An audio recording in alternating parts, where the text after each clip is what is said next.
ധ്യാന കേന്ദ്രം. ഇവിടെ തനിച്ചിരുന്നുകൊണ്ട് യേശുവിനെ ധ്യാനിക്കുവാനും ഈ കുരിശിൻ്റെ തണലിൽ അഭയം തേടി ആശ്വാസം കണ്ടെത്തുവാനും അതുപോലെ ദൈവവചനം ഏകാന്തതയിൽ ചെന്നിരുന്ന് ഉറക്കെ വായിച്ച് മനനം ചെയ്യുന്നു. പ്രവാചക ഗ്രന്ഥത്തിൽ എഴുതപ്പെട്ടിരിക്കുന്നു.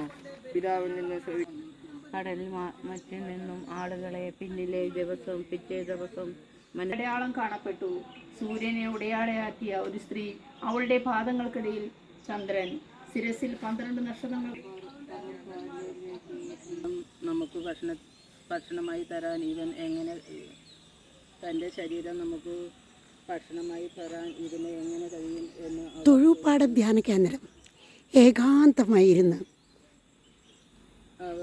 ധ്യാനിക്കുവാനും ദൈവവചനം മനനം ചെയ്യുവാനും പറ്റിയ പ്രകൃതി മനോഹാരിത, ഏകാന്തത, മഹാമൗനം അത് ഈ ധ്യാന കേന്ദ്രത്തിൻ്റെ ഏറ്റവും വലിയ പ്രത്യേകതയാണ്. ധ്യാനത്തിലൂടെ നീ എന്നോട് ചേർന്നിരിക്കുക. United to me in contemplation. ദൈവവചന വായനയിലൂടെ യേശുവിനെ ധ്യാനിക്കുന്നു.